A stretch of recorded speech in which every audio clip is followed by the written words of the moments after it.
ئیسلامیەکانەوە کەچی باسی کوردەکەی خۆمەکەم باسی مەزلومێتی میلەتەکە مەکەم باسی پێشمەرگە و شەروانانەکەم کە دیفاعەکەن لە شەرەف و کەراماتی من ئیسلامیەکان ئیدانە مەکەن چات و نامە بۆ ئەنێرن و تەکفیر مەکەن اینجا ئەڵێن شەروانان شەهید نییە بە چه حەقێک ئەمە ئەڵێ بە چه حەقێک ئەمە ئەڵێ ئەی بۆ خێرە دەستخۆشیم لێ ئەکەن لەسەر ئەوەی کە ئەڵێم غەزە شەهیدە دەستخۆشیم لێ ئەەکەی ئەو پێشمەرگە و ئەو شەروانەی کە دیفاع لە شەرەف و کەرامەتی تۆ ئەکا کاتێک کە من ئەڵێم شەهیدە بە بێدین لە قڵمم ئەدەی بە عەلمانی لە قڵمم ئەدەی دەیان جوێن و دەیان قسە و قسە ڕۆکی ناخۆش بە من ئەڵێت باشە یەک لە مامۆستا گەورەکانی کوردستان کە مەشهورە کاتێک کە پرسیاری لێ ئەکەن لە ئاراستەیە پرسیاری لێ ئەکەن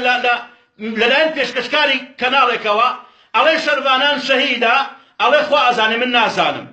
باشە مامۆستایی بەڕێز من گوێم لە وتاری جەنابت بووە کە باسی غەزاکەی غەزە ئەشبهێنی بە شەڕی خەندەق ئەیان شبهێنی بە سحابەکان بە شەهید لە قڵەمیان نەدەی ئەی بۆ ئەزانی مسلمانانی غەزە شەهیدە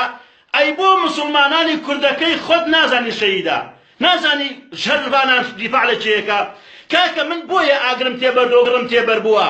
بۆ ئەفرین بۆیە گڕم تێبەر بووە ئەزانم موعامەرەیەکا بەڕێوە موعامەرەیەک کراوە پلانێک دانراوە لەلایەنی عێراقەوە لەلایەنی سووریا و تورکیا و ئێرانەوە بۆ ئەوەی لە هەر شوێنێکی کوردستانە ئەگەر کانتۆنێک ئەگەر دەوڵەتێک دروست ببێ نەیەڵن سەر هەڵبدا و بیڕوخێن و تێک و مەکانیدن ئەمانە نایانەوێ کورد بە هیچ بێ ئەمانە نایانەوێ عەرەب فاسووە هەر هەمویان دەوڵەتیان بۆ خۆیان دروست کردووە لەش بە ئیسلامیان کردووە بە پەیژە ئیسلامیان کردووە بە پەیژە دەوڵەتیان بۆ خۆیان پێ دروست کردووە تەنها کورد دەوڵەتی دروست نەکردووە تەنها ئێمە زەرەرمەند بووینە ئەمە بۆ ئێمە وامان هاتووە ئێمە ئەوە عالمەکانمانە ئەوە تا پێیان بەتەنانەت بە شەهیدەکانمان کە دێ دیفاع لە خاک و نیشتیمانەکە ناڵێ شەهیدە بە ڕوون و ڕاشکاوی ناڵێ شەهیدە پێچ و پەنای بۆ دێنێتەوە ئەگەر ئەو مامۆستایە گوێت لە بەرنامەکەی بوو بێ ئەڵێ کانتۆنەکانی ئەفرین دەستکاری شەریعەتی ئیسلامیان کرد بە پای ماریفەت تەکفیریانی کرد ئەها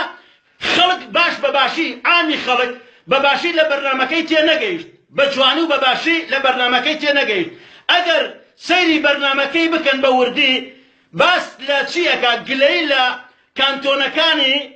ئەفرینەکە و کانتۆنی کۆبانیەکە باس لەو هەموو بەرخودانە ناکە باس لە گەورەیی و باس لە قارەمانێتی و جوامێری کۆبانی ناکە باس لە خۆڕاگری شەروانان ناکە بەرامبەر بە هێزی ناتۆ تورکیا گەورەترین هێزە لە شەرقی ئەوسەطە وەستاونەتەوە کە گەورەترین داستان تۆمارەکە تێباسیەوە کات وەڵا ئەمانە دەستکاری شەریعەتیان کردووە ئەگەر لەم پەیامە تێبگەن ئەمانەی تەکفیر کرد ئەڵێ نازانم کە شەهیدن یعنی شەهید نین چونکە لە پەیامەکەی پێشووتریا لە پەیامەکەی پێشووتریاوتی دەستکاری شەریعەتی خۆیان کردووە ئەمە بە پای ماریفەت خەڵک تێناگە لەم پەیامانە تێناگە ئەمە بە پای ماریفەت تەکفیریانی کرد بابە ئێمە ناکرێت مسلمان بفەرمون چه میلەتێک بەقەدەر کوردستان مزگەوتی تێدایە چه میلەتێک بەقەدەر کوردستان شێخ و مەلا و میحراب و مزگەوت و فەقەی تێدایە حتا شۆڕشەکانمان مەلا دروستی کردووە هەر لە قاسی محەممەدەوە و هەر هەمووی ڕموزی دینی بووە شێ مەحموو مەلا مستەفا هەموو ڕموزەک هەمووی مەلا و شێخ شۆڕشەکانی دروست کردووە کەچی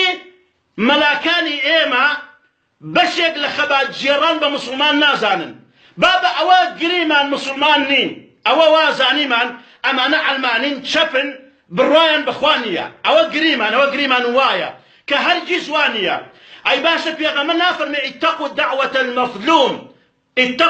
المظلوم فإنه ليس دونها حجاب وإن كان كافرا فإنه ليس دونها حجاب پێغەمبەر فەرمێ خۆتان لە دوعای ستەم لێکراوەکان بپارێزن ئەوانەی کە ستەمیان لێکراوە دوعایان 100% قبوڵە خۆتان لە دوعاکانیان بپارێزن چونکە لە بینی ئەوە و لە بینی خوا پەردە نامێنێ ئەگەر کافرش بێ خوای گەورە دوعاکەی قبوڵەکە دافعێت و دیفاعی لێیەکە خوا پێغەمبەر خۆی هاوارەکە ئەڵێ ئێمە دیفاعەکەین لملتك أجر كافرش بما دام ظلمي ليه بكري هاي هاوات ملتي أجر كافر به ما دام ظلمي ليه بكري إما دفاعي ليه كين شكل بيني أو لبيني إخوة پردنا منه أي خيرته تكفيري كي أي خيرته بشهيد لك رمي نادي هاي هاوات ولا مالكي خدانش توتا بأزادي مزقوتي كتايا بأزادي وتارا خونيتوا جيانت بارزراوا خاكت بارزراوا لساعي خويني شهيدة كان كشي بفلسطين وين شهيدة برولكاني خود اعتراف ناكي شهيدنين من وقت ملايك شي آيني دليم اگر شربانان شهيد نبي يك كسي ترنيه شهيد بي وناوي شهيد لسر كوري عزا لبر اوا اما حقمان لفكرة كينية فكرة يا المهم كردا دي دفاع لخاتشي منو توكا دفاع لشرف وكرامتي او ذاك كريستيان كان مصر لمصر دعاء بكردستان كان لناو كنيسة كان انا نيجا كان نساء كان دعاء كان وصل كوتني كرد وصل كوتني عفرين كشي ملاكاني انا علي زبانيان براوا دعاء ناكل نافارنوا بو اوي كخوا شربانان سرخا دڵنیاتانە کەمەوە شەربانان پەکەکە هێزی ئەو هێزە دڵسۆزانی کە هێزی کوردن مادەم لە پێناوی خاکا شەهید دەبن مادەم خوێنی خۆیان لە پێناوی خاکا ڕێژن چۆن بەخوا شەهیدن مادەم لە کوردی داگیرکەری لە تورکەکانیش ئەکوژن ئەو تورکە داگیرکەدارە ئەوانە بۆ ئاگری دۆزەقەچن بە پێی شەرع بە پێی حەدیث من قتل دون أرضه فهو شهيد كاك بابوتا شرح كما حديثا بيغمل فرمي من أزانو شيء من شيا بيغمل نيفرمو هر مسلمان دفاع لخاتشي خوي أكا أو مسلمان شهيدا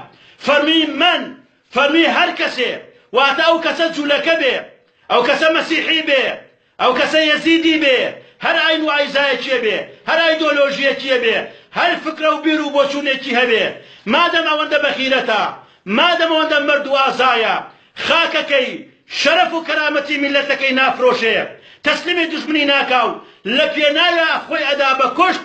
بس بقوري خواقص